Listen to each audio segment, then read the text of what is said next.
Good morning, this is Yamini. Welcome to prime debate. Telangana ప్రభుత్వం ప్రతిష్టాత్మకంగా తీసుకున్న మూసీ ప్రక్షాళన మొత్తానికి ప్రారంభమైంది. ఆ దిశగా ప్రభుత్వ కార్యాచరణ ప్రణాళిక అమలును వేగవంతం చేసింది. నిన్నటి నుంచే తెల్లవారుజాము నుంచే నగరంలో అధికారులు మూసీ పరివాహక ప్రాంతాల్లో సర్వే నిర్వహించారు. ముందుగా గోల్కొండ మండల పరిధిలోని ఇబ్రహీంబాగ్, ఆశ్రమ్ నగర్లో కొలతలు తీసుకున్నారు. అంతేకాదు పాత బస్తీలోని చాదర్ ఘాట్, మూసా నగర్, శంకర్ నగర్లలో సర్వేలు నిర్వహించారు. కూల్చిపోయే నిర్మాణాలపై మార్క్ చేస్తున్నారు. కాగా మొత్తం మూసీ పరివాహక ప్రాంతంలో 55 కిలోమీటర్ల పరిధిలో మొత్తం 12,000 ఆక్రమణలను అధికారులు గుర్తించి వాటిని తొలగించే బాధ్యతను సర్కార్ హైడ్రాకు అప్పగించింది. అయితే ఈ నేపథ్యంలో రకరకాల విమర్శలు ఇలాంటివన్నీ కూడా వ్యక్తం అవుతున్నాయి. ఇదే ఈ రోజు డిబేట్ టాపిక్. దీనికి సంబంధించి మనకి గెస్ట్ అవైలబుల్ ఉన్నారు. విశ్లేషకులు అందే సత్యం గారు అండ్ బీఆర్ఎస్ నుంచి రామ్మూర్తి గారు, మరి కాసేపట్లో బీజేపీ నుంచి అల్లపూర్ శ్రీనివాస్ గారు, కాంగ్రెస్ నుంచి సుజాత గారు కూడా జాయిన్ అవుతారు. నమస్తే అండి. నమస్కారం అండి. ఫస్ట్ డాక్టర్ అందే సత్యం గారితో స్టార్ట్ చేద్దాం. సత్యం గారు నిన్నటి నుంచి మూసీ ప్రక్షాళన స్టార్ట్ చేశారు. సో ఈ నేపథ్యంలో మార్కింగ్ అయితే జరుగుతోంది. మార్కింగ్ జరిగిన తర్వాత పునరావాసం, అంటే అర్హులైన వాళ్ళకి పునరావాసం కల్పించిన తరువాతే ఈ కూల్చివేతలన్నీ కూడా స్టార్ట్ అవుతాయి అంటున్నారు. సో ఈ నేపథ్యంలోనే రాజకీయ నాయకులు రకరకాల అభిప్రాయాలు వ్యక్తం చేస్తున్నారు. ఈ నేపథ్యంలో మనం చూసాం, కేంద్ర మంత్రి కిషన్ రెడ్డి కూడా ఇటు సీఎంకి లేఖ రాశారు పునరావాసానికి సంబంధించి. ఒక విశ్లేషకులుగా దీనికి సంబంధించి ఎలా స్పందిస్తారు? దీన్ని మనం 3 పార్ట్స్గా విభజించి ఈ ఇష్యూని మనం సైంటిఫిక్గా చూడాలండి. ఫస్ట్ పార్ట్ ఏమిటంటే గత 70 ఏళ్లుగా పేరుకుపోయినటువంటి మూసీ మురికితోటి దరిదాపు వర్షాకాలం అయితే ఇప్పుడున్నటువంటి ఇండ్లన్నీ ఎఫెక్ట్ అవుతున్నాయి, ఇప్పుడున్న జీవితాలు కూడా ఎఫెక్ట్ అవుతున్నాయి. తర్వాత ఎండాకాలం అయితే దీని నుంచి వచ్చేటువంటి దుర్గంధంతో దరిదాపు 25 లక్షల మంది ప్రజలు ఎఫెక్ట్ అవుతా ఉన్నారు. తర్వాత మూసీ ఎఫ్టీఎల్లో కానీ బఫర్ జోన్లో కానీ ఏర్పాటు చేసుకున్నటువంటి ప్రజలందరికీ వచ్చేటువంటి అంటువ్యాధులు కానీ లేక ఇతరత్ర వైరస్ ఇన్ఫెక్షన్స్ కానీ ఇవన్నీ ముందే వాళ్ళకు వస్తున్నాయి. దరిదాపు మీరు కనుక ఉస్మానియా, గాంధీ, ఫీవర్ హాస్పిటల్ చూస్తే లోయర్ మిడిల్ క్లాసు లేదా పూర్ క్లాసు వాళ్ళే ఎక్కువ ఉంటారు. కాబట్టి ఇటువంటి వాతావరణం నుంచి ఆ ప్రజల్ని వరదల నుంచి, రెండోది వాసనల నుంచి బయటపడేయాల్సినటువంటి అవసరం ఉందనేది ఒకటి, నెంబర్ 1, పార్ట్ 1. తర్వాత పార్ట్ 2, రాజకీయ పార్టీలన్నీ కూడా గత 50 ఏళ్లుగా డిమాండ్ చేస్తున్నాయి మూసీ ప్రక్షాళన చేయాలని. అధికారాలకు వచ్చినప్పుడు ప్రక్షాళన చేస్తామంటారు, ప్రతిపక్షంలో ఉన్నప్పుడు అధికార పార్టీని ప్రక్షాళన చేయాలని డిమాండ్ చేస్తున్నారు. అన్ని పార్టీలు ఆ విధంగా చేసి ఉన్నాయి గతంలో. తర్వాత దీంట్లో ముఖ్యంగా గతంలో కాంగ్రెస్ తర్వాత అధికారానికి వచ్చింది రాష్ట్రంలో బీఆర్ఎస్ఏ. కాబట్టి బీఆర్ఎస్ ఇంకొంచెం అగ్రెసివ్గా ఆలోచించి మూసీ రివర్ ఫ్రంట్ను కూడా ఏర్పాటు చేసి దాన్ని శుద్ధి చేయాలని చెప్పేసి బడ్జెట్లో 1000 కోట్లు కూడా కేటాయించింది. కాబట్టి దాన్ని క్లీన్ చేయాలనేటువంటి విషయంలో ఎవరికి భేదాభిప్రాయం లేదు. ఇప్పుడున్న కాంగ్రెస్కి, అతను ఉన్నటువంటి బీఆర్ఎస్కి కానీ ఇతర పార్టీలన్నీ కూడా ఆ విధమైనటువంటి లక్ష్యంతో గత 10 ఏళ్లుగా పనిచేస్తూ వస్తున్నాయి, ఆ ప్రోగ్రాం తీసుకున్నాయి కూడా. ఇది పార్ట్ 2. తర్వాత పార్ట్ 3, ఇవాళ వస్తున్నటువంటి క్రమంలో హైడ్రా ఏర్పాటు చేసి చెరువుల ఆక్రమణలు, మిగతా ఆక్రమణలు కూడా తొలగించడం, తర్వాత మూసీలో కూడా ఉన్నటువంటి ఆక్రమణ తొలగించి మూసీ డెవలప్మెంట్ ప్రాజెక్ట్ ఒకటి చేపట్టడం, ఇటువంటి కార్యక్రమాలు చేయాలనేటువంటి ఉద్దేశంతో ఇవాళ హైడ్రా చెరువుల వ్యవహారం కొంత తేల్చిన తర్వాత ఇవాళ మూసీలో ఉన్నటువంటి ముందు ఎఫ్టీఎల్ ఉన్నటువంటి మొత్తం 12,000 కుటుంబాలు ఉంటే సర్వేలో అందులో ఎఫ్టీఎల్ ఉన్నటువంటి కుటుంబాలు సుమారు 2,000 ఉన్నాయని తేల్చారు. కాబట్టి తక్షణమే ఈ 1,600 కుటుంబాల 2,000 కుటుంబాలను ఎఫ్టీఎల్ని ఖాళీ చేయించాలంటే అధికార పార్టీ ఖాళీ చేస్తామంటే ప్రతిపక్ష పార్టీలు అన్నీ కూడా వాళ్ళకి ఆల్టర్నేటివ్ చూసిన తర్వాతనే, వాళ్ళకి ఇళ్లలోకి మార్చిన తర్వాతనే వాళ్ళ ఇళ్ల జోలికి పోవాలనేది ప్రతిపక్షాల డిమాండ్. అధికార పక్షం యాక్సెప్ట్ చేసింది, మేము మార్చినాకనే కూలుస్తామని. కాబట్టి ఇప్పుడు సహజంగానే ఇల్లుతోటి ఆ కుటుంబానికి అటాచ్మెంట్ ఉంటుంది. ఆ అటాచ్మెంట్ ఎంత అంటే ప్రమాదం జరిగి రేపే కూలిపోద్దన్నా ఖాళీ చేయరు, అంత అటాచ్మెంట్ ఉంటుంది. మీరు కనుక కాశ్మీర్లో లోయల మీద కట్టిన ఇళ్ళు చూస్తే ఇంటి గడప దాటితే లోయల్లో పడతారు అన్నట్టు ఉంటాయి ఇండ్లు. అయినా వాళ్ళు అక్కడి నుంచి వాళ్ళ మేకలు గొర్రెలు కూడా మేసుకుంటూ అక్కడి నుంచి లోయల పడి చనిపోతుంటాయి రోజు. అటువంటి వాతావరణంలో కూడా వాళ్ళు ఖాళీ చేయరు, అక్కడే నివసిస్తుంటారు. అది వాళ్ళ ఆ ఏరియాకు ఆ ఇంటికి ఉన్నటువంటి అటాచ్మెంట్. ఇవాళ మనం ఒక్కసారి కారులోనో లేకపోతే మోటార్ సైకిల్ మీదనో మూసి నది నుంచి అటు ఇటు దాటేటప్పుడు ముక్కు మూసుకొని దాటుతాం. పక్క నుంచి పోయేటప్పుడు అయితే అసలు అట్లా పక్క నుంచి పోవద్దు అనుకుంటాం. ఇటువంటి స్థితిలో కూడా ఆ ప్రజలు మేము ఇక్కడనే ఉంటాం, మేము ఖాళీ చేయమని అంటున్నారంటే ఆ ఇంటితో ఉన్నటువంటి అటాచ్మెంట్ అటువంటిది. కాబట్టి దీన్ని అర్థం చేసుకున్నాక ప్రభుత్వం ప్రతిపక్షాలు అన్నట్టుగానే వాళ్ళని ఖాళీ చేయించి గృహప్రవేశం చేసిన తర్వాతనే, డబుల్ బెడ్రూమ్ ఇళ్లలో ప్రవేశం చేసిన తర్వాతనే ఆ ఇళ్ల జోలికి పోవటం అవసరం. ఇలా చేస్తే ప్రతిపక్షాలు కూడా సపోర్ట్ చేయాల్సినటువంటి బాధ్యత ఉంది. ఎందుకంటే ఎప్పుడో ఒకసారి ఈ మూసి సమస్యని ఖచ్చితంగా దీన్ని ఏదో ఒక విధ దారికి తీసుకురావటం అవసరం. ఎందుకంటే ఒక ఇంటర్నేషనల్ సిటీలో దరిదాపు క్యాన్సర్ లెక్క ఈ మూసి ఉంది. ఇది సుమారు 55 కిలోమీటర్లు ఉంది, 3 జిల్లాల్లో ప్రవహిస్తుంది. దరిదాపు 25 లక్షల మంది దీని మీద ఎఫెక్ట్ అవుతున్నారు దీని వెదర్ తోటి. తర్వాత ఒక్క మూసే కాదు, చెరువులు వీటన్నిటి కలిపి ఆలోచిస్తే to protect the ecosystem, to protect the biodiversity, to protect the ground level water level, to protect the cleanness of Hyderabad. ఈ బ్రాడర్ ఆస్పెక్ట్లో అనేక మంది పర్యావరణవేత్తలు కూడా దీనికోసం ఫైట్ చేస్తూ ఉన్నారు గతం నుంచి. సోషల్ వర్కర్స్ కూడా అనేక సార్లు అనేక మంది సోషల్ వర్కర్స్ కంప్లైంట్లు ఇచ్చారు. చెరువుల ఆక్రమించే మీద, మూసీల ఆక్రమణల మీద, గవర్నమెంట్ భూములను ఆక్రమించే మీద, అన్నిటి మీద కంప్లైంట్లు ఇచ్చారు. కానీ కంప్లైంట్ ఏ యంత్రాంగానికి ఇచ్చారో ఆ యంత్రాంగానికే లంచాలు పెట్టి పర్మిషన్లు తీసుకొచ్చుకున్నారు వీళ్ళందరూ. కాబట్టి ఆ యంత్రాంగానికి కంప్లైంట్ చేయడం వల్ల ఉపయోగం లేదు అనుకున్నారు. ఇప్పుడు ప్రజలకు ఒక ఆల్టర్నేటివ్ దొరికింది, హైడ్రా అనేటువంటి ఆల్టర్నేటివ్ దొరికింది. ఇప్పుడు హైడ్రా స్వతంత్రంగా కనుక్కునేదానికన్నా ప్రజలు ఇచ్చిన కంప్లైంట్ల ద్వారానే హైడ్రా ఇవన్నీ కనుక్కోగలుగుతుంది ఎక్కడెక్కడ ఆక్రమణలు ఉన్నాయని. దీన్ని ప్రజల మీద భారంగా మార్చకుండా వాళ్ళని డబుల్ బెడ్రూమ్లో షిఫ్ట్ చేసి అవసరమైతే తక్షణమే వాళ్ళ ఆ వృత్తుల్ని పరిరక్షించుకోవటానికి ఎవరెవరు ఏ వృత్తి చేస్తుర్రో వాళ్ళ వృత్తులు ఏ ఏరియాలో చేస్తుర్రో ఆ ఏరియాలో కూడా వృత్తులకు ప్రొటెక్షన్ ఇచ్చి ఈ సమస్యను పరిష్కరించుకుంటే హైదరాబాద్ సమస్య కూడా పరిష్కారమయ్యేటువంటి అవకాశం ఉంది. కాబట్టి దీన్ని అయితే ఇండియాలో ఏ ఇష్యూ కూడా పొలిటిసైజ్ కాకుండా ఉండే పరిస్థితి లేదు. అక్కడికి లడ్డు కూడా పొలిటిసైజ్ అయింది. కాబట్టి మూసి పొలిటిసైజ్ కాదనే ముచ్చటే లేదు, అవుతుంది. అయినప్పటికీ కూడా మనం దాన్ని ధిక్కరించాల్సిన పని లేదు. ఎందుకంటే ప్రతిపక్షాలు ఎప్పుడు కూడా తప్పులు లేవనెత్తే బాధ్యత ప్రతిపక్షాలు. దాన్ని అధికార పక్షం తప్పు పట్టుకోకుండా దాన్ని కరెక్ట్ చేసుకోవాలి. ఎప్పుడు కూడా అది అసెంబ్లీలో కూడా అది ప్రతిబింబిస్తుంది. అసెంబ్లీలో గట్టి ప్రతిపక్షం లేనప్పుడు లేదా ప్రజా సంఘాలను పనిచేయనప్పుడు ఎట్లా తప్పులు చేస్తున్నాయో అధికార పార్టీలు మనం గతం నుంచి చూస్తున్నాం.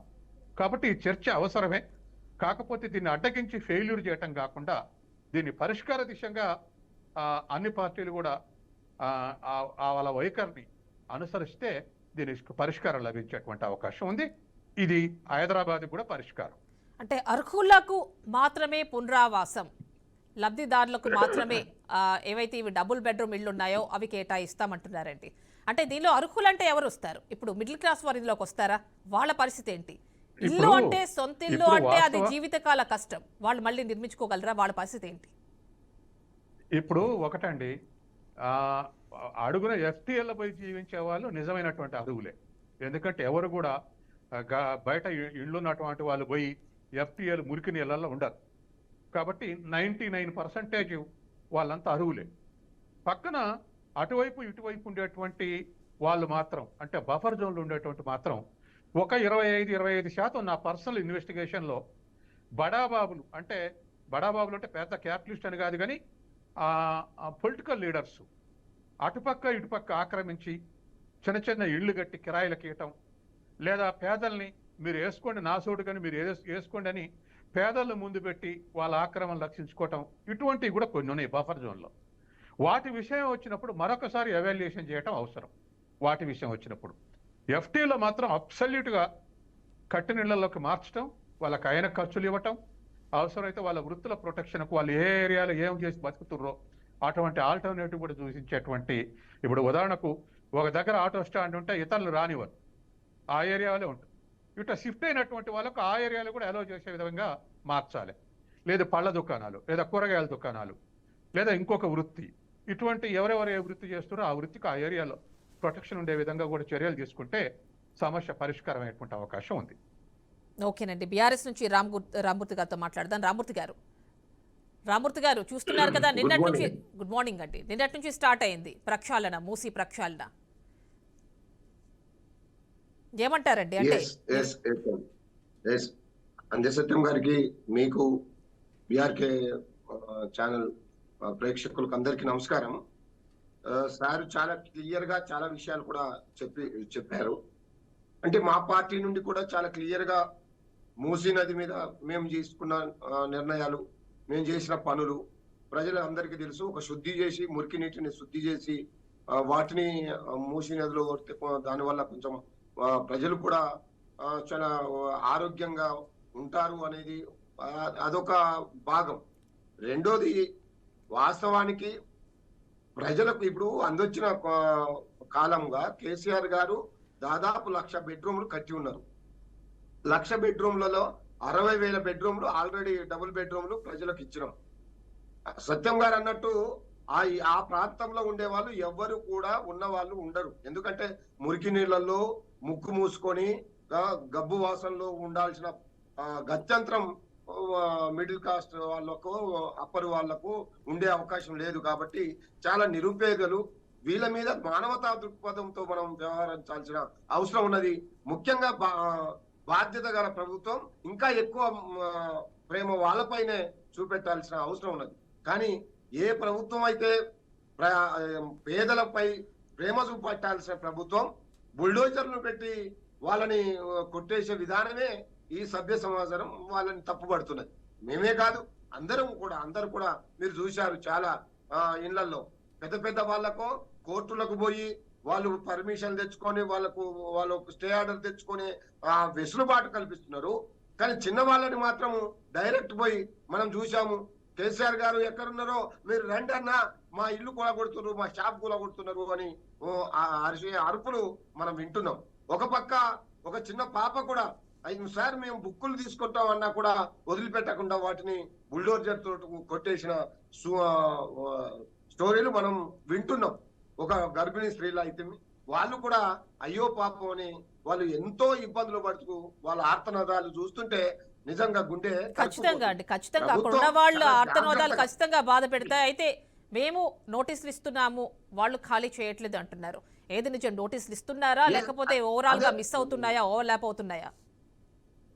వాళ్ళే చాలా క్లియర్ గా చెప్తున్నారు. 3 గంటలకు వస్తున్నారు సార్, తెల్లారుజామున 3 గంటలకు వచ్చారు, మేము నోటీసు ఇచ్చినామని ఇంటికి అతికిస్తున్నారు, వెంటనే కొట్టేస్తున్నారు. మాకు కొద్దిగా సమయం ఇస్తే ఇంట్లో ఉన్న సామాన్లైనా మేము పట్టుకుపోతాం కదా అనే పరిస్థితిలో ఉన్నది. కాబట్టి ఈ ప్రభుత్వం కక్షపూరితమైన వాతావరణంలో పోతే వాళ్ళకే నష్టము.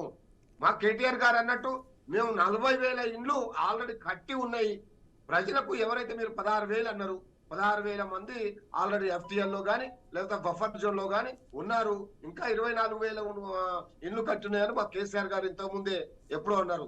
ఇవి మొత్తం అక్రమాలలో నల్లాల మీద లేదా చెరువుల దగ్గర 25,000 ఇండ్లు దాదాపు ఉన్నాయని కేసీఆర్ గారు ఇంతకు ముందే చెప్పారు. కాబట్టి వాటిని చాలా క్లియర్ గా వాళ్ళకు చెప్పండి. వాళ్ళకు ఇక్కడ చాలా క్లియర్ గా మీరు చేయాల్సిన బాధ్యత, ప్రభుత్వం చేయాల్సిన బాధ్యత ఏంటంటే ఎవరు పర్మిషన్ ఇచ్చారు, మీరు రిజిస్ట్రేషన్ చేశారు బాజాప్తగా, మీరు కరెంటు బిల్లులు తీసుకుంటున్నారు, మీరు వాటర్ బిల్లులు తీసుకుంటున్నారు.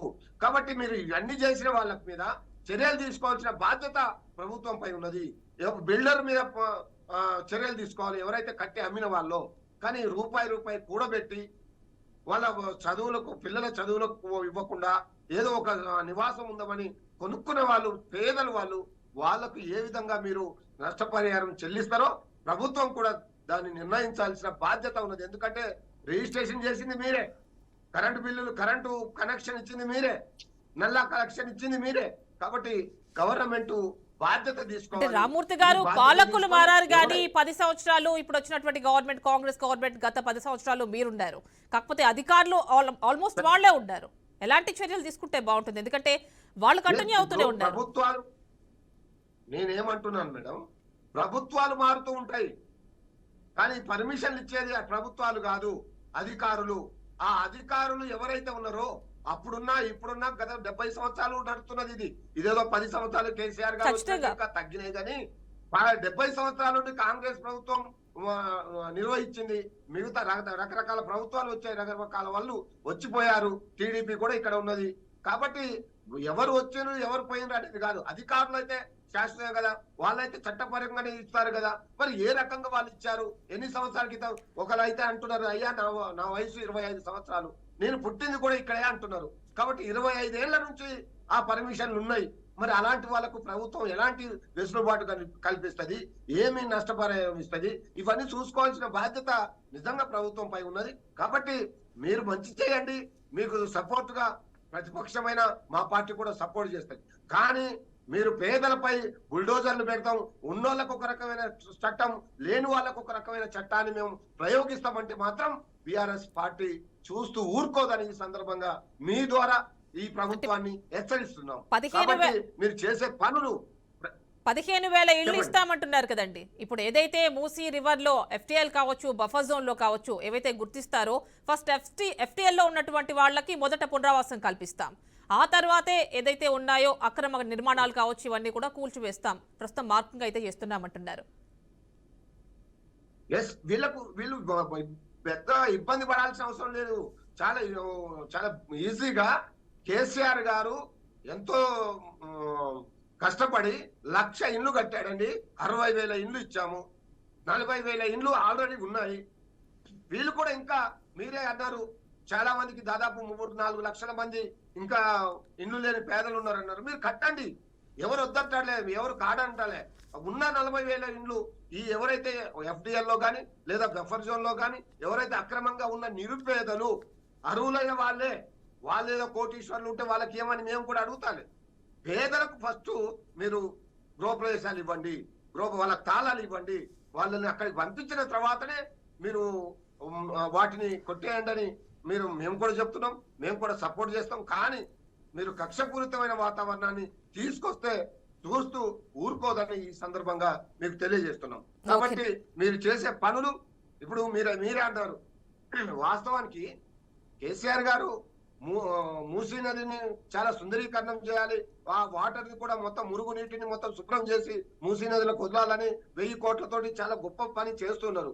మీరు ఒకసారి 50,000 కోట్లు అన్నారు, ఒకసారి 70,000 కోట్లు అన్నారు, ఇంకోసారి 150,000 కోట్లు. అంటే ఈ డబ్బులు ఎందుకు?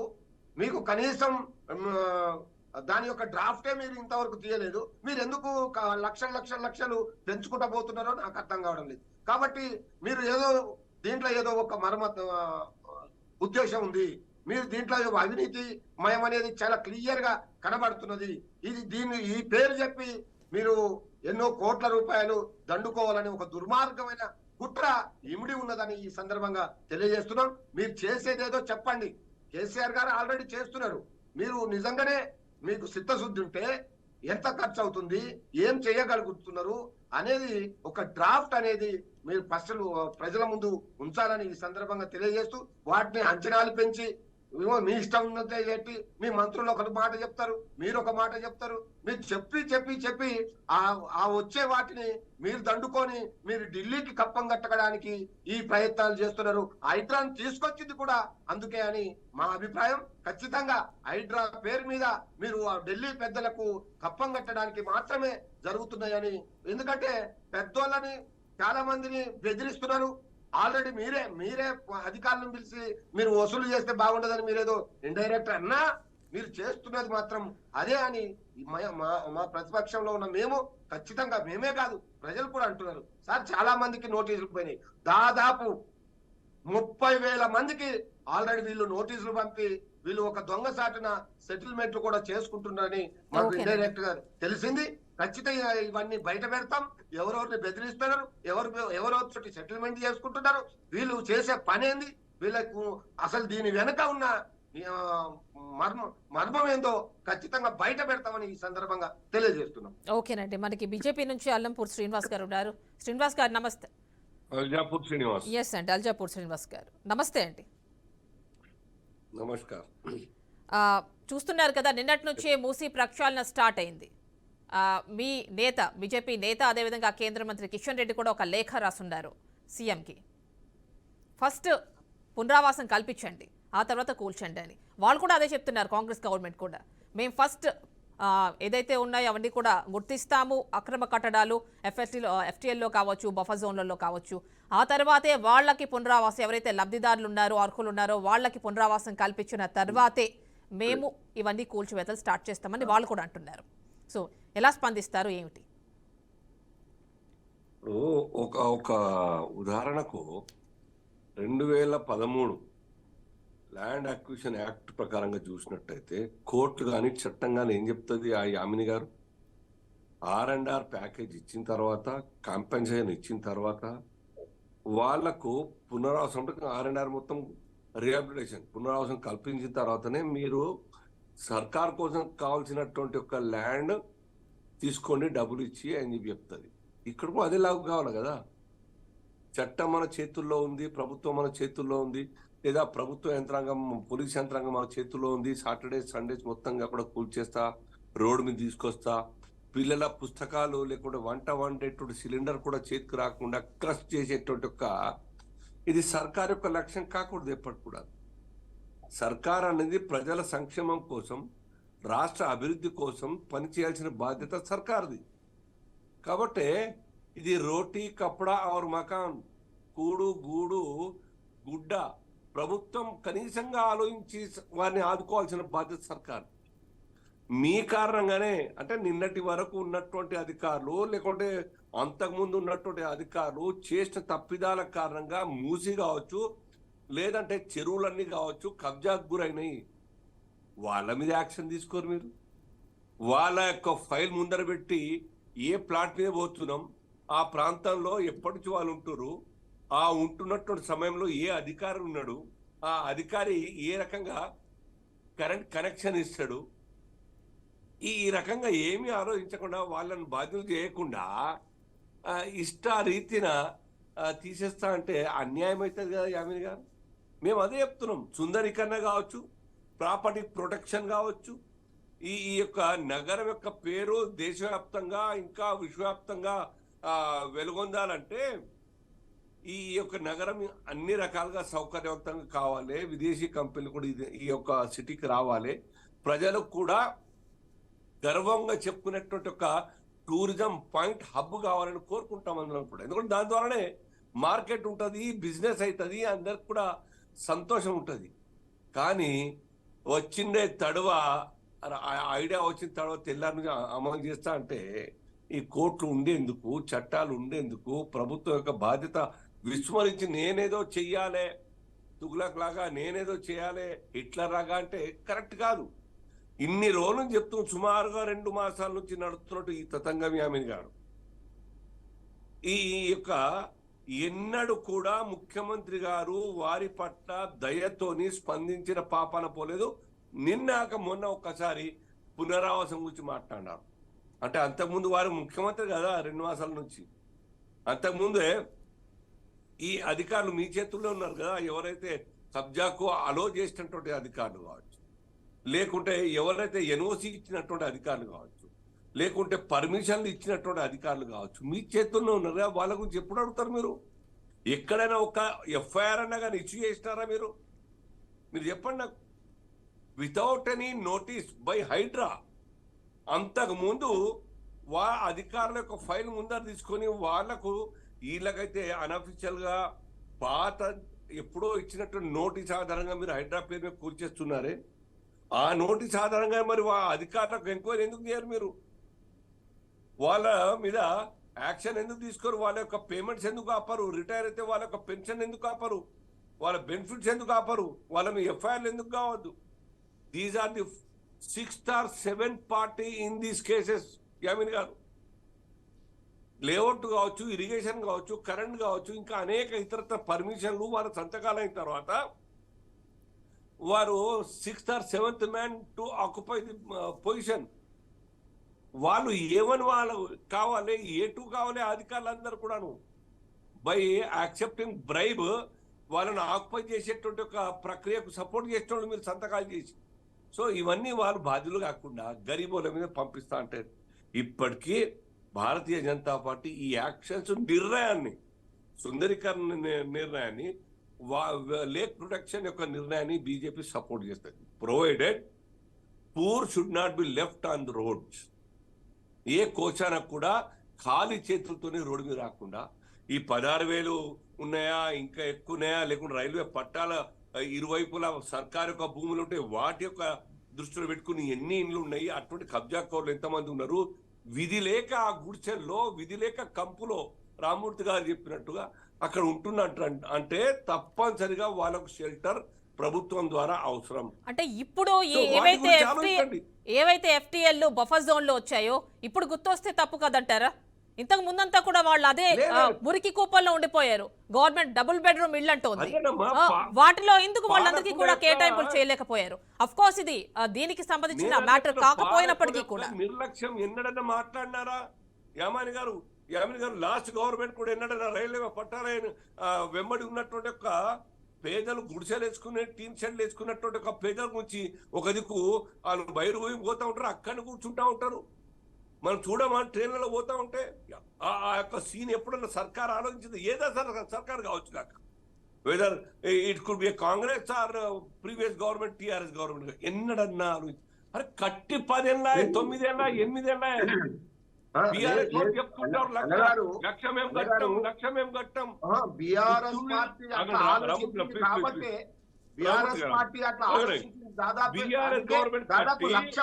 ఇండ్లు కట్టింది.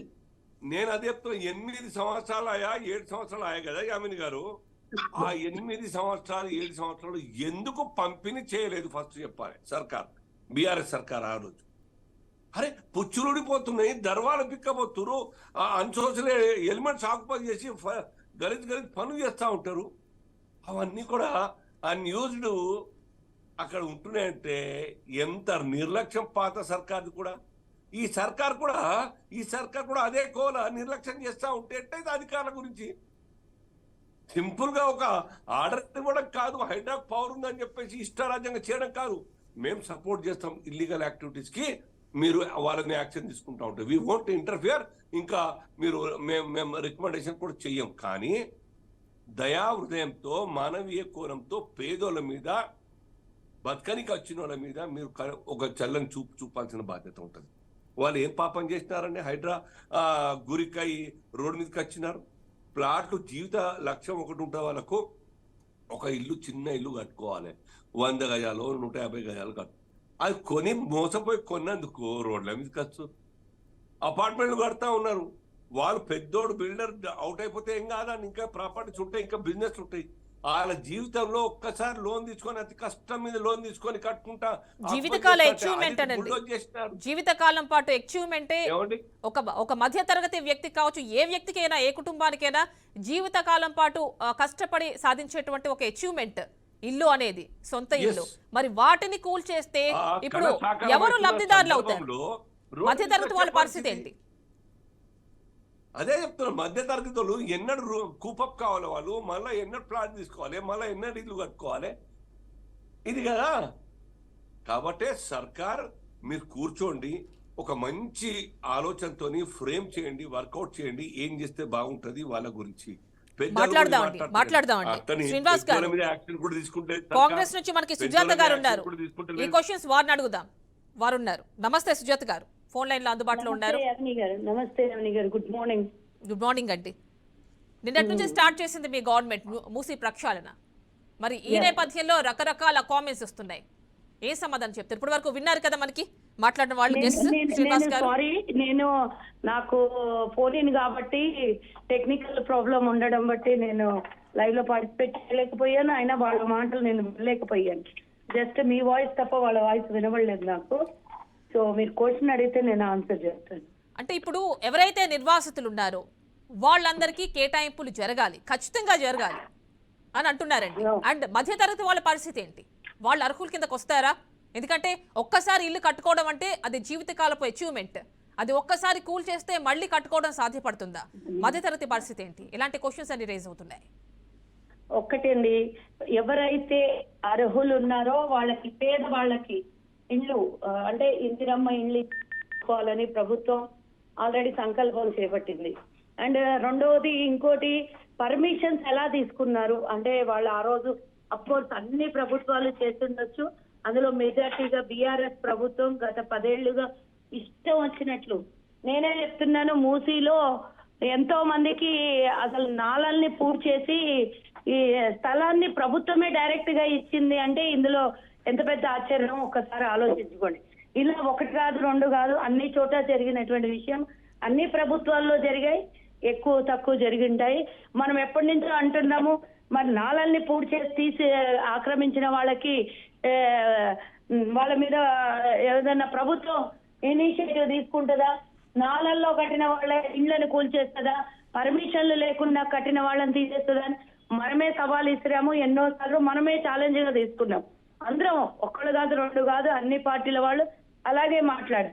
కానీ ఈరోజు ప్రభుత్వం ముందుకు వచ్చి ఒకటే గుర్తుంచుకోవాలండి, ఇప్పుడు ఒక్కళ్ళని ఎగ్జామ్షన్ చేస్తే ప్రతి ఒక్కరు అదే ఎగ్జామ్షన్ తీరులో వెళ్ళిపోతారు. కాబట్టి ప్రభుత్వం ముందున్నటువంటి ఏకైక ఆశయం రేపు రాబోయే కాలానికి ఈ తరం గురించో ఈ రోజు గురించో ఇక్కడ మన ప్యానెల్లో కూర్చున్న వాళ్ళు మీ తరమో నా తరమో కాదు, రేపు పొద్దున రాబోయే కాలానికి 100 సంవత్సరాల కోసం 4th సిటీగా చేయబోతున్నటువంటి ప్రభుత్వము రేపు రాబోయే తరాలకి. మనమే అంటున్నాము ఎన్నో చోట్ల చాలా గొప్పలు చెప్పుకుంటున్నాము. ఐటీ రంగానికి హైదరాబాద్ చాలా హబ్ గా మారబోతుంది అన్నప్పుడు విదేశీ పెట్టుబడులు దేశంలో ఉన్నటువంటి వివిధ సంస్థలు తెలంగాణకు రావాలి. హైదరాబాద్ కు ముఖ్యంగా రావాలి అంటే 4 నివాసం ఎక్కువగా ఇప్పుడే మొత్తం తెలంగాణలో ఉన్న 1/4 జనాభా హైదరాబాద్ లో ఉంది. 4 కోట్ల జనాభా తెలంగాణలో ఉంటే 1 కోటి జనాభా హైదరాబాద్ లో ఉంది. మరి రాబోయే కాలానికి ఇంకా వెహికల్స్ పొల్యూషన్ పెరుగుద్ది, ట్రాఫిక్ ప్రాబ్లం వస్తుంది. మరి వర్షాకాలం వచ్చినప్పుడు నీరు ఎటు పోవాలో తెలియదు.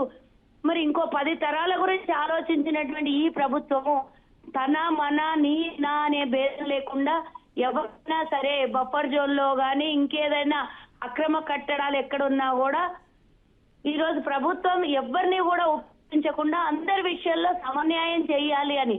ఈరోజు అందులో కొంతమంది అన్యాయం అయిపోతుండొచ్చు, నేను దానికి బాధపడతాను. డెఫినెట్ గా ప్రభుత్వం ఒకవేళ వాళ్ళు ఎవరైతే కాంట్రాక్టర్లను నమ్మి మోసపోయారో ఆ కాంట్రాక్టర్లు ఎవరైతే ఉన్నారో ఆ కాంట్రాక్టర్ల దగ్గర డెఫినెట్ గా వాళ్ళకు కూడా శిక్ష పడాలి. అంటే శిక్ష అంటే ఎలా ఉంటుందండి సుజాత గారు? శిక్ష అంటే ఎలా ఉంటుంది? ఎవరైతే నష్టపోయారో వాళ్ళకి లబ్ధి చేకూర్చే విధంగా ఉంటుందా? రమిణి గారు, శిక్ష అంటే జైలుకు పంపేయడం పరిష్కారం కాదు కదా.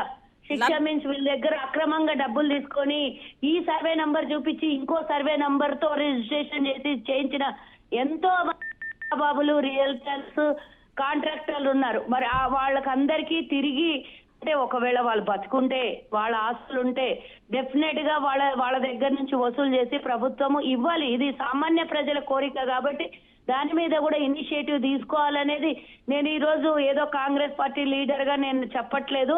నేను సామాన్య తెలంగాణలో ఉండే ప్రతి ఒక్క బాధను అర్థం చేసుకొని చెప్తున్నాను. డెఫినెట్ గా ఆ స్థాయిలో కూడా ప్రభుత్వం వెళుతుంది అనుకుంటున్నాను. ఎందుకంటే ఇది మొదటిగా ఇప్పటికిప్పుడే వాళ్ళ దగ్గర డబ్బులు వసూలు చేసి ఇవ్వకపోవచ్చు. రేపు రాబోయే కాలంలో ప్రభుత్వం ఇలాంటి ఏవైతే తప్పుడు రిజిస్ట్రేషన్లు చేయించారో కాంట్రాక్టర్లు ఒకటి చూపించి ఇంకో సర్వే నంబర్లతో రిజిస్ట్రేషన్ చేయించారో వాళ్ళందరి మీద యాక్షన్ తీసుకొని తగు చర్యలు తీసుకొని న్యాయం చేయాలి. మధ్యతరగతి వాళ్ళు మీరు ఇందాక అన్నారు అసలు జీవిత ఆశయమే ఒక సొంత ఇంటి కళ అందరికి.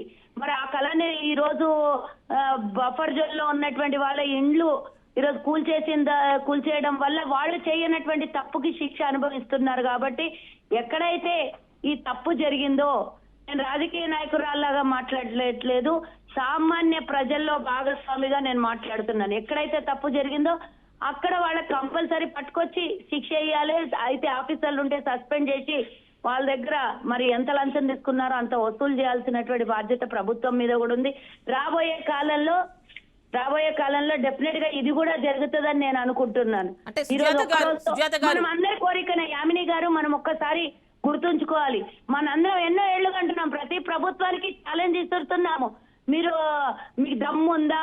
మీరు ఈ బఫర్ జోన్లలో కట్టిన వాళ్ళు నాలాల్ని చెరువుల్ని ఆక్రమించిన కట్టడాలను కూల్చేసే దమ్ము ఉందా అని అడిగారు. మరి ఆ దమ్ము ఈ రోజు ప్రజలకు రేపోతే రాబోయే తరాలకి మంచి జరగాలనే ఉద్దేశంతో నీనా అనే భేదం ఖచ్చితంగా లేకుండా సుజాత గారు అందరినీ మనం చూసాం వర్షం పడితే ఒక 2 సెంటీమీటర్ల వర్షం పడితేనే హైదరాబాద్ Yes. మునిగిపోయే పరిస్థితి చూస్తున్నాం. Yes, మొన్న yes. ఏపీలో చూసాం, Yes. ఇటు ఖమ్మంలో చూసాం. వాగులు పొంగితే పరిస్థితి ఏంటి, వాటి FTLs కావచ్చు, బఫర్ జోన్స్ లో కావచ్చు, నిర్మాణాలు ఉండడం వల్ల వాటి డైరెక్షన్ ఎలా మారిపోయిందో చూసాం. మీరు చెప్తుంది కూడా కరెక్టే, గవర్నమెంట్ ఏదైతే స్టెప్ తీసుకుంటోంది కరెక్టే. అయితే దేన్నైతే నమ్మి ప్రజలు మోసపోయారు వాళ్ళకి శిక్ష ఇస్తాను అంటున్నారు, అది వరకు అక్కడ దాకా కూడా ఓకే. మరి నష్టపోయిన వాళ్ళకి ఎప్పుడో నష్టపరిహారం అంటే ఎలా అండి? ప్రస్తుతానికి వాళ్ళు ఎక్కడ ఉండాలి? దీని గురించి ప్రభుత్వం ఆలోచిస్తుందండి. డెఫినెట్ గా నేను ఒకటి, యామిని గారు మీరు ఇందాక అన్నారు, మనం రాబోయేది కాలంలో ఈ విధమైనటువంటి నష్టాలు జరగకుండా ఉండాలి అని అంటే ఇమీడియట్ గా చర్యలు తీసుకోవాలి కదా. ఇప్పుడు ప్రభుత్వం మీకు తెలుసు, అసలు నష్టాల్లో ఉన్నటువంటి ప్రభుత్వం ఇమీడియట్ గా వీళ్ళకందరికీ ఇప్పటికిప్పుడే అంటే ఎక్కడైనా సురక్షిత ప్రాంతాలకు చేర్చి వాళ్ళకి డెఫినెట్ గా ఏదో ఒక సదుపాయం అయితే చెయ్యాలి. కాబట్టి ఇప్పటికిప్పుడే నష్టపరిహారం వాళ్ళు కోట్లు మేము పెట్టి కట్టామంటే కోట్లు అయితే ఇవ్వదు కదా ప్రభుత్వం, ఎక్కడో ఒక దగ్గర అకామిడేట్ చేస్తుందని నేనైతే అనుకుంటున్నాను. ఒకటి మీరు ఇందాక అన్నారు, ఖమ్మంలో జరిగినటువంటి సంఘటన మనం చూసినాము. చెరువుల్లోకి నీళ్లు పోకుండా, నాళల్లోకి నీళ్లు పోకుండా ఇళ్లలోకి చేరి 2 అంతస్తుల వరకు ఇళ్లలోకి నీళ్లు చేరి ఎన్ని కుటుంబాలు రోడ్డు మీద పడ్డాయో, ఎన్ని ఇండ్లు ఆగమైపోయినాయో మనం చూసినాం. ఆ నష్టాన్ని భరిద్దామా? కొన్ని ఇండ్లలో 100లో 10% ఇండ్లని తొలగించేసి అక్రమ కట్టడాలని తొలగిస్తే 90% మంది ప్రజలు తెలంగాణలో సురక్షితంగా ఉంటారని అక్రమ కట్టడాలు సక్రమం అవడానికి గల కారణం ఎవరంటారండి? అన్ని ప్రభుత్వాలు, నాట్ ఓన్లీ బీఆర్ఎస్ టీడీపీ కాదు నేను చెప్పేది, అన్ని ప్రభుత్వాలు గతంలో మొన్నటికి మొన్న 10 ఏళ్ల నుంచి తెలంగాణ వచ్చినాక ఒక్క అక్రమ కట్టడాన్ని తొలగించలేదు బీఆర్ఎస్. పైగా నేను చెప్తున్నాను కదా, మూసీ రివర్ లో ఉన్నటువంటి చుట్టుపక్కల ఉన్నటువంటి 100 ఎకరాలు 1000 ఎకరాలు ప్రభుత్వమే ఎన్నో సంస్థలకి ఎంతో మందికి ఇచ్చేసినటువంటి మూసీ కాల్వని, మురికినీటి కాల్వని కూడా మూసేసి 100 ఎకరాలు ఆర్గనైజేషన్స్ కి ఇచ్చింది. స్వయాన్ని నేనే సాక్ష్యం దీనికి, ఎవరో కాదు, మా ఆర్గనైజేషన్ కూడా మూసి కాలువలో పూర్తి చేసి మాకు ఇచ్చారు ఒక 5 ఎకరాలు. అంటే ఎంత దారుణమో ఒకసారి ఆలోచించండి. ప్రభుత్వం భూమి లేకపోతే ఇయ్యొద్దు, కానీ భూమి ఎక్కడో ప్రభుత్వ ఆస్తులు మంచి చోట ఉన్న కాడ ఇయ్యకుండా మూసీ కాలువల్ని మూసేసి మూసీ పరివాహక ప్రాంతాల్లో నివాసం ఉంటున్న వాళ్ళకి ఎంత పెద్ద ముప్పు జరుగుతుందో ప్రభుత్వం ఆలోచించకుండా అడిగారు కదా అని చెప్పి లెవెల్ చేసేసి కాలువల్ని మూసేసి, మురికి నీటిని మూసేసి, నాళాల్ని మూసేసి, చెరువుల్ని మూసేసి 700కు పైగా హైదరాబాద్ లో ఉన్నటువంటి ఎన్నో చెరువుల్ని మూతేసేసినటువంటి గత ప్రభుత్వం, అంతకుముందు ప్రభుత్వాలు కూడా. అక్కడ ముందు కొంత జరిగితే పూర్తి స్థాయిలో నష్టం గత బీఆర్ఎస్ ప్రభుత్వంలో జరిగింది. ఎక్కడ చూసినా రియల్టర్ మాఫియాలు, ఎక్కడ చూసినా అక్రమంగా కట్టడాలు, ఎక్కడ చూసినా కూడా పర్మిషన్లు ఎలా లేఅవుట్లు అయ్యాయో తెలీదు. నీళ్లలో కూడా కట్టుకున్నటువంటి దాఖలాలు మనం చూసినాం. ఎలా పర్మిషన్లు ఇచ్చారో, ఎలా కట్టుకున్నారో, ఎవరికి ఆఫీసర్లను ఇన్వాల్వ్ చేసి డబ్బులు ఇచ్చి లంచాలు ఇచ్చి కట్టుకున్నారో మనం కళ్ళతో మనకు అన్ని తెలుసు. మనం బయట ఈ రోజు మనకు డైరెక్ట్ గా సాక్ష్యాలు దొరకకపోయినా కూడా ఎన్నో మన కళ్ళకు కట్టినటువంటి ఇలాంటివి రాను ఉపేక్షిస్తే రేపు పొద్దున ఇప్పుడు కొంతమందికి నష్టం జరిగిందని ఆలోచిస్తే అందరూ నష్టపోయే అవకాశం ఉంది కదా. అధికారులను శిక్షిస్తాము అంటున్నారు. Special police stations, HYDRAA police stations వస్తాయి, అక్కడ వాళ్ళని విచారణ చేస్తామంటున్నారు. మరి రియల్టర్స్ ఎవరైతే అక్రమ వెంచర్స్ చేస్తున్నారో వాళ్ళ పైన, అంటే ఇప్పుడు ఏదైతే అక్రమ కట్టడాలు కట్టి వాళ్ళని అవి వినియోగదారులకు విక్రయించారో అక్కడ దాకా వాళ్ళకి పరిహారం ఇస్తే సరిపోతుందా? ఫ్యూచర్ లో మళ్ళీ వాళ్ళు వెంచర్స్ చేస్తే వాళ్ళకి పర్మిషన్స్ ఇస్తారా? నేను అదే చెప్పాను కదా, వాళ్ళకి శిక్షలు, వాళ్ళకి పర్మిషన్స్ కూడా క్యాన్సిల్ చేసి వాళ్ళకు ఉన్నటువంటి అర్హతనంతా తీసేసి డెఫినెట్ గా, ఎందుకంటే ఇది చిన్న భారీ నష్టం కాదు.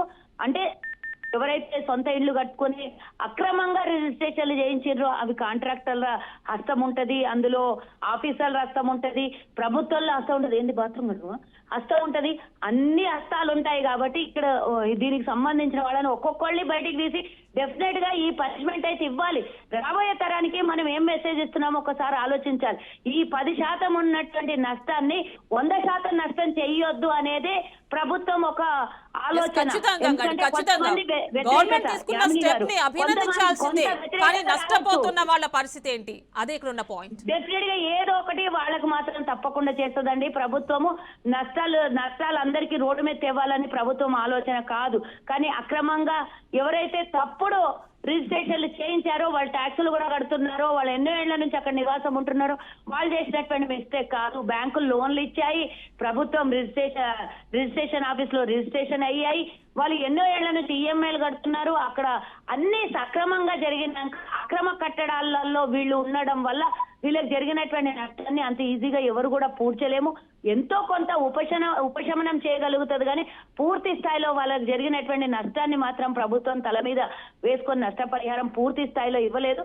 అట్లీస్ట్ వాళ్ళకి ఊరట కలిగేట్టుగా డెఫినెట్ గా ప్రభుత్వం చర్యలు తీసుకుంటుందని మాత్రం నేను ఎక్స్పెక్ట్ చేస్తున్నాను. ఎందుకంటే ప్రతి ఒక్కళ్ళ బాధ మన బాధగా తీసుకునేది ప్రభుత్వం. తండ్రి స్థానంలో ఉండి ఒక ముఖ్యమంత్రిగా కాపాడాల్సినటువంటి అవసరము బాధ్యత కూడా ఉంది. కాబట్టి ఎవరు ఏడ్చినా కూడా అందరి బాధలు ప్రభుత్వం బాధలు అవుతాయి. కాబట్టి వాళ్ళ ఆశీర్వాదాలు కావాలి, కానీ వాళ్ళ ఏడుపులు ఎవరికి కూడా మంచిది కాదు. కాబట్టి డెఫినెట్ గా ప్రభుత్వం ఆలోచిస్తుంది. నేను ఇక్కడ రాజకీయం మాట్లాడట్లేదు.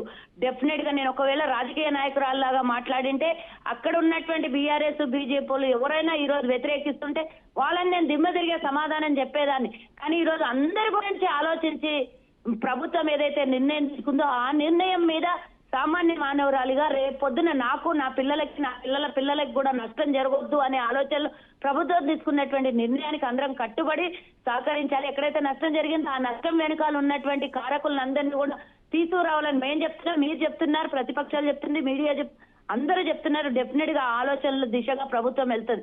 ఈ రోజు ప్రభుత్వంలో ఉన్నవాడా లేకపోతే ప్రభుత్వానికి దగ్గరగా ఉన్నవాళ్ళ, కాంగ్రెస్ పార్టీలో ఉన్నవాళ్ళ అని ఎవరిని చూడట్లేదు. ఎవరైతే అక్రమ కట్టడాలు చేశారో, బఫర్ జోన్ లో ఉన్నారో, ఈ రకరకాలుగా ఆక్రమించినటువంటి భూముల్లో కన్స్ట్రక్షన్ జరిగిన దాని వెనకాల ఉన్నటువంటి కాంట్రాక్టర్లను కూడా డెఫినెట్ గా తీస్తుంది. ప్రభుత్వం అంత ఈజీగా వదులుతుంది అనుకోవద్దు. ఎందుకంటే ఈ రోజు అందరు గుండెల్లో రైళ్లు పరిగెడుతున్నాయి. ఎవరెవరైతే కాంట్రాక్టర్లు ఉన్నారో ఈ విధంగా మీరు చూస్తుంటారు. రెండు బ్లాకులు వాసవి కన్స్ట్రక్షన్ కూడా ఇన్స్ట్రక్షన్స్ ఇవ్వడం జరిగింది.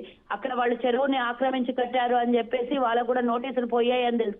అలా ఎవరిని వదలటది. ఎవ్వరు తప్పు చేసినా కొంత ఏంటంటే పెద్ద పెద్ద అపార్ట్మెంట్లలో ఎన్నో ఏళ్ల నుంచి ఉన్న వాళ్ళకి కొన్ని రోజుల వరకు ఉపశమనం ఇచ్చి తర్వాత దానికి కూడా ఫర్దర్ ఆలోచన చేసే విధంగా ఉందనేది ప్రభుత్వం నాకు ఉన్నటువంటి సమాచారం. డెఫినెట్ గా రాబోయే తరానికి, రాబోయే కాలానికి ఈ ప్రభుత్వం అండగా నిలబడుతుందని మాత్రం అందరం కోరుకుందాం, వాళ్ళకి సహకరిద్దాం. ఎక్కడైనా తప్పు జరిగితే మీరు ప్రశ్నించండి, కానీ హైడ్రా అనేదే తప్పు పట్టే వాళ్ళని కొంతమంది ఈటల రాజేందర్ అట్లాంటి దుర్మార్గులు వాళ్ళవి కూడా ఎన్నో చోట్ల ఉన్నాయి భూములు. కాబట్టి దీన్ని తప్పు పడుతున్నటువంటి కొంతమందికి నేను హెచ్చరిస్తున్నా. మీరు ప్రభుత్వ పరంగా ఈ రోజు చేస్తున్నటువంటి కార్యక్రమాన్ని ఎంకరేజ్ చేయకున్నా పర్వాలేదు, కానీ మీరు ప్రభుత్వాన్ని నిందించే పని చేయకండి. ఎందుకంటే రేపొద్దున మీరు కూడా ప్రజాప్రతినిధిగా ఉన్నారు, సమాధానం చెప్పాల్సినటువంటి అవసరం ఉంటుంది. రేపొద్దున ఉపద్రవం ముంచుకొస్తే, హైదరాబాదు చుట్టుపక్కల జిల్లాలకు ఉపద్రవం ముంచుకొస్తే ఎవరండి బాధ్యత? మీరు తీసుకుంటారా? ఈటల రాజేందర్ గారు చెప్పండి, రేపు హైదరాబాద్ లో ఇలాంటి సంఘటనలు జరిగితే మొత్తం నేను వీళ్ళందరినీ కాపాడుతాను, ఇలాంటి సంఘటన ఎక్కడైనా జరిగితే నేనే బాధ్యత అని వారేమన్నా మీడియా ముందు వచ్చి ఇప్పుడు ఎలా మాట్లాడుతున్నారో, రేపు పొద్దున అలాంటి సమాధానానికి ఆన్సర్ చెప్పడానికి రెడీగా ఉన్నారేమో. కొంతమంది మాట్లాడిన వాళ్ళకి బీజేపీలో కూడా చాలా మంది సపోర్ట్ చేస్తున్నారు. అటు రఘునందన్ రావు కానీ ఇంకొకరు కానీ చాలా మంది ఇదిగో ఈ రోజు బీఆర్ఎస్ లో ఉన్న కొంతమంది కూడా సపోర్ట్ చేస్తున్నారు. అంటే స్వచ్ఛందంగా ముందుకు వచ్చిన వాళ్ళు సపోర్ట్ చేస్తున్నారు. మరి ఇలాగా మీ దగ్గరనే రకరకాల మాటలు వస్తున్నాయంటే డెఫినెట్ గా ప్రభుత్వం చేస్తున్న మంచి పనిని కొంతమంది దుష్ప్రచారం చేయాలనే ఆలోచన తప్పించి మిగతా ఎక్కడ కూడా ఇలాంటిది సంఘటనలు జరగొద్దనే ఆలోచన తీసుకొని ముందుకు వెళ్దాం అనేది నా కోరిక. ఓకేనండి, ఒకసారి సత్యం గారితో మాట్లాడదాం.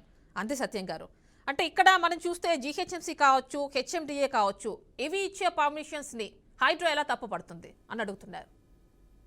నిండా అంటే ఇప్పుడు చెప్పండి. ఇప్పుడు ఒకటండి, లాస్ ఏమో ఇండివిజువల్ లాస్, బెనిఫిట్ ఏమో సోషల్ బెనిఫిట్. ఇప్పుడు వచ్చినటువంటి వైరుధ్యం అది. అంటే 16,000 మంది ఇళ్ళు కోల్పోతున్నారు, ఎఫ్టీఏలు 2,000 మంది ఇళ్ళు కోల్పోతున్నారు. అది వ్యక్తిగతంగా నష్టం. లాభం వచ్చేది ఏమిటి? వాతావరణం, మంచి వాతావరణం సృష్టించబడుతుంది. తర్వాత హైదరాబాద్కు పెట్టుబడులు వస్తాయి. తర్వాత గ్రౌండ్ వాటర్ లెవెల్ పెరుగుద్ది. ఇటువంటివన్నీ సోషల్ బెనిఫిట్స్, అంటే సామాజికంగా లాభాలు.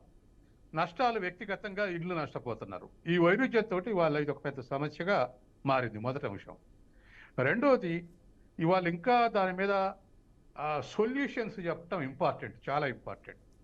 అంటే ఎట్లా, ఏం ఆల్టర్నేటివ్ ఏం చేస్తే బాగుంటుంది. ఇప్పుడు అందరూ కూడా రాజకీయ పార్టీలు మాట్లాడిన 3 పార్టీల వాళ్ళు కూడా మేము హైడ్రాని వ్యతిరేకించట్లేదు, ఆక్రమణలు హైడ్రాని వ్యతిరేకించట్లేదు, ఆక్రమణలు మేము సపోర్ట్ చేయట్లేదు, కాబట్టి ఇది చేయాల్సింది అనేటువంటిది ప్రీ ప్రొవిజన్ చెప్తున్నారు. ఇది కరెక్టే అని. మరి ఎక్కడొచ్చింది అంటే ఒక్కొక్కరిని ఒక తీరుగా చూస్తున్నారు అనేది ఒకటి. రెండోది వీడికి ఆల్టర్నేటివ్గా చూడాలనేది రెండు. మూడోది అన్ని రాజకీయ పార్టీలు కూడా అధికారులను శిక్షించాలంటారు. అధికారులు ఎందుకు శిక్షించాలి? అధికారులతో పాటు ఆ టైంలో ఉన్నటువంటి మున్సిపల్ చైర్మన్లు, ఆ టైంలో ఉన్నటువంటి మంత్రులను కూడా లింక్ చేయాలి. విద్యుత్ శక్తి కనెక్షన్స్ ఇచ్చినట్టే విద్యుత్ శక్తి శాఖ మంత్రిని కూడా అకౌంటబుల్ చేయాలి. అట్లాగే ఇవన్నీ పర్మిషన్స్ ఇచ్చిన పట్టణాభివృద్ధి శాఖ ఉంటే మా గతంలో ఉన్నటువంటి మంత్రులు కూడా దాంట్లో ఎక్కిజ్ చేయాలి. రాజకీయ నాయకులు ఎందుకు బయట ఉండాలి? రాజకీయ నాయకులు అంటే పదవులు ఉన్నటువంటి వాళ్ళు. ఒక మున్సిపల్ చైర్మన్ కిందనే కదా వీళ్ళందరూ పనిచేసేది. కమిషనర్ అయినా కమిషనర్ కింద ప్లానింగ్ అథారిటీ కానీ వీళ్ళందరూ కూడా. కాబట్టి వాళ్ళు కూడా బాధ్యత వహించాలి. అసలు డెసిషన్ తీసుకునేదే పొలిటికల్ డెసిషన్. మున్సిపాలిటీలో తీర్మానం ఇచ్చిన తర్వాతనే మిగతా వాళ్ళు పర్మిషన్లు ఇస్తారు. కాబట్టి వాళ్ళు కూడా బాధ్యత వహించాలి, వాళ్ళని కూడా దీంట్లో అక్యూజ్ చేయాలి అనేది నాది మరొక డిమాండ్. తర్వాత మూడోది అందరూ కూడా ఆల్టర్నేటివ్ చూపించాలంటారు. ఇప్పుడు డబుల్ బెడ్రూమ్లు ఇల్లు చూపెడతాం అంటారు. అవి కాక కూడా ఇంకేం చూపెట్టాలి? నేను ఇంకోటి యాడ్ చేశా. ఏమంటే వాళ్ళు వృత్తుల వారి వ్యవస్థలో ఉంటారు కాబట్టి వృత్తులు ఎక్కడ అవకాశం ఉంటే అక్కడ వృత్తులకు కావాల్సినటువంటి వేఅవుట్ చూపెట్టాలంటున్నా. అది రెండోది. మూడోది మధ్యతరగతి ప్రజలు అపార్ట్మెంట్ కొనుక్కున్నప్పుడు ఖచ్చితంగా వాడు ఇల్లీగల్ ల్యాండ్ మీద ఎవడైతే ఈ ప్లాట్లు పెట్టాడో, ఎవడైతే ఈ పర్మిషన్లు తీసుకొచ్చాడో వాళ్ళని కూడా దాంట్లో ఎక్యూజ్ చేయాలి. ఎవరికి ఇప్పుడు రాజకీయ పార్టీలు ఎవరు కూడా దానికి సానుభూతి చెప్పట్లేదు. కాబట్టి దాన్ని ప్లాట్లు పెట్టిన వాడిని కూడా కేసులు ఎక్యూజ్ చేయాలి. చేసి ఇవాళ కోల్పోతున్నటువంటి వాళ్ళు ఉంటే వాళ్ళు తక్కువ సంఖ్యలో ఉన్నారు. ఏది ఎఫ్టీఎల్ బఫర్ జోన్లో కట్టుకున్నారు, అది తెలవక కొనుక్కున్నటువంటి వాళ్ళు కొద్దిమంది ఎవరు. వాళ్ళకు కాంపెన్సేషన్ అట్లీస్ట్ పార్ట్ ఫైనల్, ఒక పార్టు గవర్నమెంట్ నుంచి, ఒక పార్టు వాడు కన్స్ట్రక్షన్ నుంచి ఎవడైతే కన్స్ట్రక్షన్ చేశాడో వాడి నుంచి ఇప్పించేటువంటి ఏర్పాటు చేయడం అనేది అవసరం. కాబట్టి నా రిక్వెస్ట్ ఏమిటంటే పొలిటికల్ పార్టీస్కు క్రిటిసైజేషన్స్, పాలసీ డిఫరెన్సెస్ ఉంటాయి, అవి ఉండనివ్వండి. కానీ సొల్యూషన్స్ ఇది ఎట్లా చేస్తే బాగుంటుందో ఆ సొల్యూషన్ చెప్తే బాగుంటుంది. షార్ట్ టైంలో మనకున్నది 10 నిమిషాలే కాబట్టి ఇంతకుముందే చెప్పారు, రామూర్తి గారు చెప్పారు, తర్వాత శ్రీనివాస్ గారు చెప్పారు. కాబట్టి వాటికి ఇంకా యాడ్ చేసి ఇంకా కరెక్ట్గా ఇప్పుడు తిరుపతి రెడ్డి గారికి ఎట్లా మీరు స్టే తెచ్చుకునే అవకాశం ఇచ్చారన్నారు, అట్లా అక్కడక్కడ స్టేలకు పోయిన వాళ్ళు ఉన్నారు. హైకోర్టు స్టే ఇవ్వట్లే. మెజారిటీ పీపుల్కి హైకోర్టు ఇచ్చింది ఏంటంటే డైరెక్షన్స్, గవర్నమెంట్కి ఇచ్చిన డైరెక్షన్స్, మీరు డిస్క్రిమినేషన్ చూపెట్టద్దు, తర్వాత మీరు రూల్ ప్రకారం మీ రూల్స్ ఏవేవైతేనో ఆ రూల్స్ని ఫాలో కావండి, ఆ రూల్స్ని డీవియేట్ కావద్దని చెప్పేసి స్టే ఇవ్వకుండా ఆ గైడెన్స్ ఇచ్చుకుంటే పంపుతుంది. సపోర్ట్ చేయట్లేదు హైకోర్టు స్టేకు పోతే. ఎక్కడైనా అట్లా కాదు, అసలు ఎఫ్టీఎల్ని తేల్చలేదు అన్న దగ్గర స్టే ఇచ్చింది. మీరు ముందు ఎఫ్టీఎల్ ఇప్పుడు తిరుపతి రెడ్డి ఉంది, అక్కడ దుర్గం చెరువు యొక్క 160 ఎకరాలు చూపెడుతున్నారు. కట్టుకున్న వాళ్ళు ఏమంటున్నారు, అసలు దాని వైశాల్యం కాదు, అది 40 చదరపు కిలోమీటర్లే ఉంది, 160 చదరపు కిలోమీటర్లు కరెక్ట్ కాదు అంటున్నారు. దాని దగ్గర స్టే వచ్చింది కాబట్టి ఆగింది, లేకపోతే కూల్చేసేవాళ్ళే. కాబట్టి ఇంకా కూడా ఎక్కడైనా ఎఫ్టీఎల్ బఫర్లోను తేల్చకుండానే అందులో ఉన్నాయని కూల్చేస్తే హైకోర్టు స్టే ఇస్తుంది. అందులోనే ఉన్నాయి అన్న తర్వాత స్టే ఇవ్వట్లేదు. రూల్ ప్రకారం పోమంటే రూల్ ప్రకారం కూల్చేస్తున్నారు. కాబట్టి ఈ డిఫరెన్స్ను కూడా మనం గమనించాలి. అందుకని ఇవాళ ఒక్కొక్క రాజకీయ పార్టీకి ఒక్కొక్క లోపం పడుతుంది, సహజమే. ఇప్పుడు టీఆర్ఎస్ వాళ్ళు తిరుపతి రెడ్డి కూల్చినాక వచ్చి కూల్చండి అంటారు. బీజేపీ వాళ్ళు ఓవైసీది కూల్చి ఆ తర్వాత ఇవన్నీ కూల్చండి అంటారు. కాంగ్రెస్ వాళ్ళు ముందు పల్లారాజేశ్వరిది కూల్చాలి, ఆ తర్వాత మిగతాయి కూల్చి అంటారు. తలా ఒక డిమాండ్ ఉంటుంది. ఈ పొలిటికల్ డిమాండ్ ఉండేటువంటి వీళ్ళకు ఉండేటువంటి వ్యూహాల్ని అన్నిటిని కూడా గవర్నమెంట్ ఆఖరికి వచ్చే వరకు సర్వ్ అయిందా లేదా చూసుకోవాలి మనం. అంటే సర్టన్ పీరియడ్లో ఏడాదిలో ఇవన్నీ కూల్చివేతలు ఉంటే ఇవి జరిగినాయా లేదా చూసుకోవాలి. అవి జరగనప్పుడు ఖచ్చితంగా ఇవి రైజ్ అవుతాయి, ప్రభుత్వం బదనాం అయింది, ప్రభుత్వం కార్నర్ చేయబడుతుంది. డెమోక్రసీ యొక్క బ్యూటీనెస్ అది. తప్పు చేస్తే కార్నర్ చేయబడితే శ్రీలంక లాగా 3% వచ్చినప్పుడు 40% వస్తుంది, 40% వచ్చినప్పుడు 3% వస్తుంది. కాబట్టి అటువంటి పరిస్థితులు వస్తాయి. తెలంగాణలో కూడా అటు జరిగినాయి. అందుకని ఖచ్చితంగా ఒక ఫ్రూట్ఫుల్ కన్క్లూజన్లో ప్రభుత్వం కానీ లేదా ప్రతిపక్షాలు కానీ లేకపోతే ఎవరు తప్పు అనుకుంటే వాళ్లకు ప్రజల యొక్క సానుభూతి ఉండదు. ఓకేనండి, ఒకసారి రామూర్తి గారితో మాట్లాడదాం. రామూర్తి గారు, గతంలో మీ గవర్నమెంటే పర్మిషన్స్ ఇచ్చింది, ఏవైతే ఈ FTL బఫర్ జోన్స్ లో ఉన్నాయో వాటన్నిటికీ కూడా అక్రమ కట్టడాలు కంటున్నారు. ఫైనల్ కన్క్లూజన్ అంటే ఇక్కడ మా ప్రభుత్వం, గత ప్రభుత్వం, ఇప్పుడు ప్రభుత్వాలు అనేది కాదండి. నిజంగా మంత్రుల స్థాయిలో వాళ్ళు లెటర్లు ఇచ్చి ఏమన్నా పర్మిషన్లు ఇచ్చుంటే ఖచ్చితంగా వాళ్ళ మీద చర్యలు తీసుకోవాలి. కానీ వాళ్ళు ఎవరు కూడా రిటర్న్ పూర్వకంగా ఎక్కడ కూడా పర్మిషన్లు ఇవ్వరు. ఏ ప్రభుత్వం అయినా ఉన్న అధికారులు, ఓన్లీ అధికారులు మాత్రమే ఈ తప్పిదాలు చేస్తా ఉంటారు. రామూర్తి గారు ఇప్పుడు ఒక్క మాట, పేపర్ అవుట్ అయితే విద్యాశాఖ మంత్రులు రాజీనామా చేస్తారు, రైల్వే ప్రమాదాలు అయితే రైల్వే శాఖ మంత్రులు ప్రమాదం చేస్తున్నారు. ఒక్క పార్టీ కాదు, ఏ పార్టీ అయినా సంతకం ఇప్పుడు ఇచ్చిన పర్మిషన్ల మీద సిగ్నేచర్స్ ఉంటది. ఆ సిగ్నేచర్ ఉన్నప్పుడు ఏ మంత్రి ఉన్నాడో ఆ మంత్రి మాత్రం ఎందుకు అకౌంటబుల్ కాదు? అవును, ఇప్పుడు గత 70 సంవత్సరాల నుంచి జరుగుతున్న తతంగా. నేనేమంటున్నానంటే కేసీఆర్ గారు వచ్చిన తర్వాతనే కదా మొత్తం చెరువులని మొత్తం పూడిక తీసి వాళ్లకు నీటిని నింపి నిండి కుండలాగా తయారు చేసింది కేసీఆర్ గారి ఆధ్వర్యంలోనే. కేసీఆర్ గారు వచ్చినాకనే కదా ట్యాంక్ బండ్ లాగా తయారు చేసి ఒక వాకింగ్ ట్రాక్లని తయారు చేసి గొప్పగా చెట్లను పెంచి ఒక మంచి సుందరీకరణంగా తయారు చేసింది కేసీఆర్ గారి ఆధ్వర్యం. సుందరీకరణ చేశారు రామూర్తి గారు. కాకపోతే గతంలో చెరువుల యొక్క పరిధి, వైశాల్యం, విస్తరణ ఉన్నాయో అవి కుంచుకుపోయాయి. వాటిని మళ్ళీ తిరిగి పూర్తి అంటే గతంలో ఉన్న స్థాయిలో మళ్ళీ దాన్ని విస్తరించలేకపోయారు కదా. మీరు కావచ్చు, అంతకు ముందు గవర్నమెంట్స్ కావచ్చు. మాకు కూడా ఈ గవర్నమెంట్ ఇచ్చిందండి, అది బఫర్ జోన్ లో ఎక్కడ ఉన్నదంటే తిరిగి ఇవ్వనండి.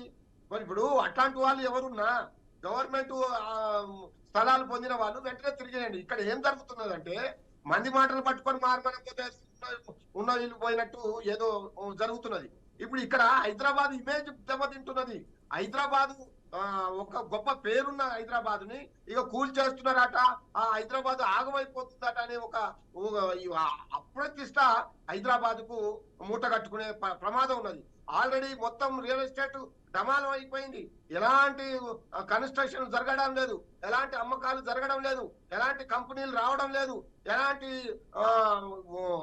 ఐటీ సంస్థలు నిలబడడం లేదు. కాబట్టి ఇప్పటికైనా వీళ్ళు అలాంటి వాటి మీద ఫోకస్ పెట్టకుండా పేదల మీదనే కాన్సన్ట్రేషన్ చేసి పేదల ఇళ్ళని కూర్చేస్తాం. ఎందుకంటే వాళ్ళు నోరు లేనోళ్ళు, పేదలు అంటే తిరగబడలేదు, వాళ్ళు పోరాడలేక రాజీ పడే తత్వం వాళ్ళది. కాబట్టి వాళ్ళ మీద మాత్రం మేము మా యొక్క ప్రతాపం చూపెడతాం, వీళ్ళని కొట్టి పెద్దోళ్ళ దగ్గర వసూలు చేస్తామనే ఒక దుర్మార్గమైన కుట్ర జరుగుతుంది. దీన్ని తీవ్రంగా ఖండించాల్సిన అవసరం ఉన్నది. వాస్తవానికి సత్యం గారు అన్నట్టు పరిష్కార మార్గం ఎతకాల్సిన అవసరం ఉన్నది. ఈ రోజు కాకుండా రేపైనా ఒక నిగూఢమైన హైదరాబాద్ కు భవిష్యత్తులో ఎలాంటి విపత్తులు రాకుండా, భవిష్యత్తులో ఎలాంటి నిర్మాణాలు జరగకుండా, భవిష్యత్తులో ఇలాంటి వ్యవస్థని కనీసం దరిదాపుల్లో కూడా రానియకుండా ఈ కబ్జా కోర్లని ఒక చర్య తీసుకోవాల్సిన బాధ్యత అయితే ఏదో ఒక ప్రభుత్వం అయితే చేయాలి. ప్రభుత్వం చేయాల్సినంత చేసింది, చేయాల్సిన అవసరం ఉన్నది. కానీ ఏమంటున్నారు, గతంలో మీరు ఎందుకు తీసుకోలేకపోయారు? ఎస్, మేము తీసుకునేవాల్సిన అంతవరకు మేమే కదా ఈ సుందరీకరణ చేసింది మేమే. మీరు చూశారు, ఏ ట్యాంక్ బండి కానీ ఏ చెరువు కానీ ఇంత బ్రహ్మాండంగా హ్యాపీగా ఉన్నాయి అంటే ఆ కేసీఆర్ గారు చేసి వచ్చినాకనే కదా. వాటిని పూడిక తీసి వాటి ట్యాంక్ బండ్ లాగా తయారు చేసి ఒక వాకింగ్ ట్రాక్ లాగా తయారు చేసి గొప్పగా తీర్చిదిద్దింది కేసీఆర్ గారు కదా. ఇగో ఇప్పుడు వీళ్ళేంది ఆ పేరు చెప్పి వసూల దందాకు పట్టాల, వీళ్ళకి ఎటు నుంచి రూపాయి వచ్చేటట్లేదు. ఇది ఒక పేరు మీద ఇప్పుడు దాదాపు 50,000 మందికి నోటీసులు పంపించారని తెలుస్తున్నది. 50,000 మందిలో ఎంతమంది పెద్దవాళ్ళు ఉన్నారు, ఎన్ని కోట్ల రూపాయలు సంపాదించాలా అనేది దాని మీదనే వీళ్ళు ఒక మాట అన్నది. ఒక ఉద్యమకారుడు రామూర్తి గారు మా పార్టీలో ఉన్నా బ్రీఫ్ చేయండి ఒకసారి. శ్రీనివాస్ గారితో కూడా మాట్లాడతాం, కన్క్లూడ్ చేసే టైం వచ్చింది. ఆమె మనసు చంపుకొని మాట్లాడుతున్నది. ఇక్కడ జరుగుతున్నది మొత్తం అసత్యాలని ఆమెకు తెలుసు. అయినా కానీ ఆత్మసాక్షిని చంపుకొని మాట్లాడి ప్రతిపక్షాల మీద ఏదో కుట్ర నెపం నెట్టాలనే ఒక దుర్మార్గమైన కుట్రను దీన్ని తీవ్రంగా ఖండించాల్సిన అవసరం ఉంది. ఇప్పుడు సత్యం గారు చెప్పినట్టు గాని, బీజేపీ నాయకులు పెద్దలు చెప్పినట్టు గాని ఖచ్చితంగా పేదలకు న్యాయం జరగాలి. ఎవరైతే కన్స్ట్రక్షన్ కట్టిందో వారిపై చర్య తీసుకోవాలి, ఎవరైతే పర్మిషన్ ఇచ్చారో వారిపై చర్య తీసుకోవాలి. ఎవరు ఇప్పుడు పేదవాడు, కన్క్లూడ్ చేద్దాం రామూర్తి గారు, టైం లేదు. శ్రీనివాస్ గారితో కూడా మాట్లాడాలి. పార్టీవాడు ఇంకో పార్టీవాడు అనే ఈ భేదం ఉండడం వల్లనే ఈ పరిస్థితి వచ్చింది. ఈ భేదం ఉండకూడదు. మీరు ముందే వైట్ పేపర్ ని మేము 6 నెలల నుంచి మనం 4 నెలల నుంచి మాట్లాడుకుంటున్నాం. మీరు ఒక వైట్ పేపర్ శ్రీనివాస్ గారితో కూడా వేల ఇండ్లు ఉన్నాయి, ఇన్ని వాళ్ళు ఉన్నారని మనం ఎన్నో చెప్పాము. కానీ ఎక్కడ కూడా వీళ్ళు ఓకేనండి. ఓకే, ఒక్కసారి శ్రీనివాస్ గారు. కాబట్టి ఇప్పటికైనా ప్రభుత్వం ప్రజల్ని హైదరాబాద్ ఇమేజ్ ని దెబ్బతీయకుండా హైదరాబాద్ యొక్క ఒక ఆ ప్రతిష్టని వారికి కూడా అవకాశం ఇవ్వాలి. తద్వారా కంక్లూడ్ రియల్ ఎస్టేట్ వ్యవస్థని కానీ కంపెనీలు వచ్చే విధంగా పనిచేయాలని ఈ సందర్భంగా తెలియజేస్తున్నాం. అంతే తప్ప వీరేదో డబ్బుల తెరదీసొద్దని ఈ సందర్భంగా హెచ్చరిస్తున్నాను. ఈ కావతమై శ్రీనివాస్ గారు టైం లేదండి, కంక్లూడ్ చేద్దాం, బ్రీఫ్ చేయండి. ఫస్ట్ యామిని గారు, నేను కాంగ్రెస్ నాయకురాలు కల్వ సుజాత గారు వాడిన భాష తీవ్రంగా ఖండిస్తా ఉన్నాను. అది ఈటల రాజేందర్ గారి గురించి దుర్మార్గుడు అని చెప్పేసి ఆ వర్డ్ వాడినా అది వాపసు తీసుకోవాలని డిమాండ్ చేస్తున్నారు. ప్రజా జీవితంలో ప్రజల గురించి మాట్లాడితే, ప్రభుత్వాన్ని నిలదీస్తే, ప్రభుత్వం చేసే తప్పు పనులకు గురించి మాట్లాడితే దుర్మార్గుడు అంటారా? విచిత్రంలో ఇదేం భాష అర్థం కాదు. మీ స్థాయి ఏంది, వారి స్థాయి ఏంది అర్థం కాదు. ఇది మాట్లాడచ్చా? ఏం తప్పు చేసినారు? 100 సంవత్సరాల క్రితం